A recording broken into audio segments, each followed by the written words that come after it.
Bienvenue. Aujourd'hui, on plonge dans des extraits de Africa Unite d'Amzad Boukari Yabara pour explorer le panafricanisme, euh, ses racines, ses figures, ses réussites, mais aussi, bien sûr, les défis. Absolument. L'objectif, c'est vraiment de saisir l'essence de ce mouvement assez complexe, né entre l'Afrique et ses diasporas. Oui, et ce lien est fondamental.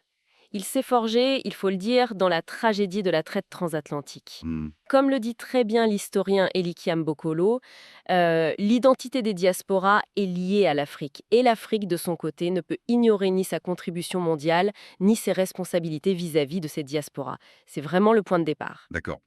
Alors, commençons par les tout débuts. L'idée d'un retour, ou au moins d'une connexion, elle est ancienne, bien avant le XXe siècle. Oui, on a des initiatives comme la création de la Sierra Leone pour les Noirs libres, C'est ça? ou celle du Liberia par des Afro-Américains, qui est d'ailleurs plus controversée. Voilà.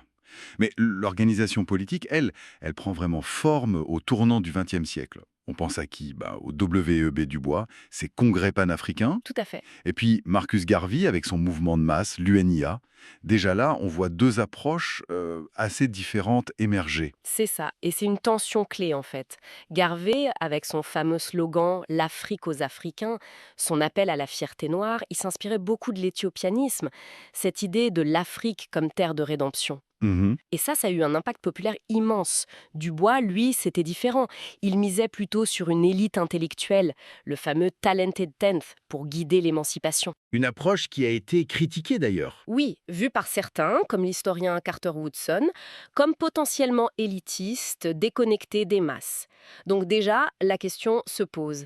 Quelle stratégie pour la souveraineté? Parce que c'est ça qui devient l'objectif central, plus seulement le retour physique. Et cette quête de souveraineté, elle s'accélère après la Seconde Guerre mondiale, c'est clair.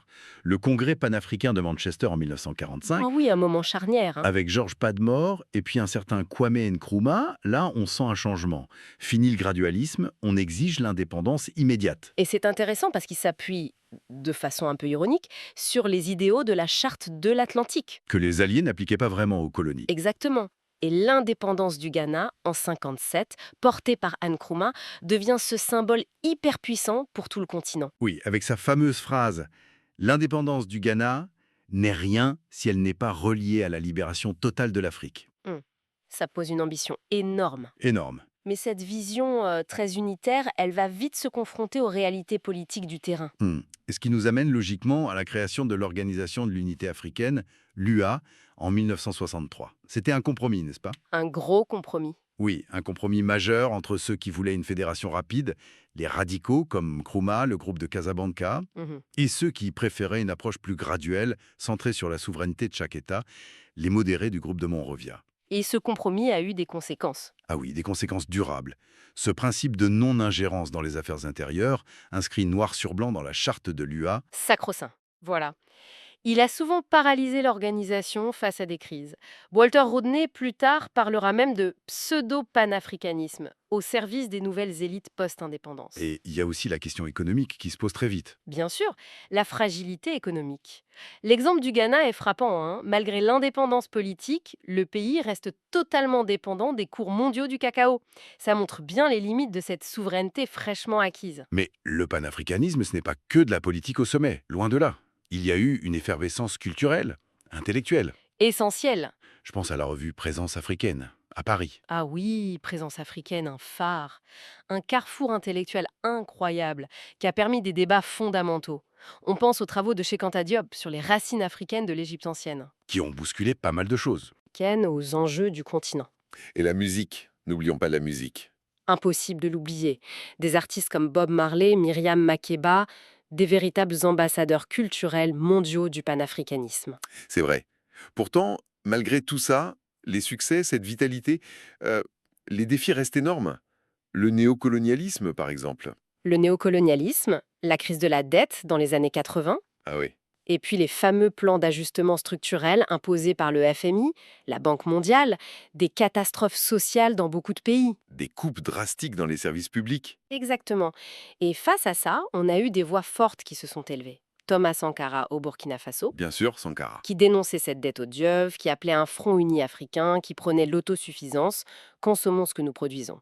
C'était une quête de seconde indépendance en quelque sorte. Une figure marquante, Et même, plus récemment, des initiatives comme le NEPAD. Oui, le nouveau partenariat pour le développement de l'Afrique, présenté comme une solution africaine, mais critiqué par certains pour son alignement sur le modèle néolibéral dominant. Et puis, il ne faut pas oublier les divisions internes, parfois attisées de l'extérieur, ou par des concepts comme l'ivoirité. Ça reste un frein puissant à l'unité. Bon, si on essaye de résumer tout ça, le panafricanisme, c'est clairement une force historique majeure, mais pleine de facettes, de contrastes. C'est ça. Il y a eu des visionnaires, des mouvements populaires immenses, des victoires comme les indépendances, mais aussi d'énormes obstacles, externes comme internes, et, il faut le dire, des rêves d'unité qui ont souvent été déçus. C'est une histoire de lutte continue. Une lutte pour la dignité, la souveraineté, l'unité. Et comme le suggère bien le livre d'Amzat Boukari Yabara, ça reste un chantier d'avenir. Hmm. Les défis actuels, qu'ils soient économiques, sécuritaires, politiques, rendent cette quête peut-être plus complexe, mais sans doute aussi plus nécessaire que jamais.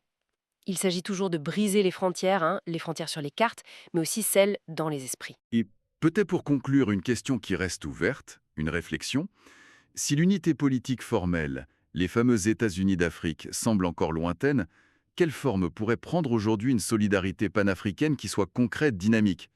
Une solidarité qui intègre vraiment les voix des diasporas, des jeunes générations et qui dépasse un peu les limites des États actuels? C'est une vaste question.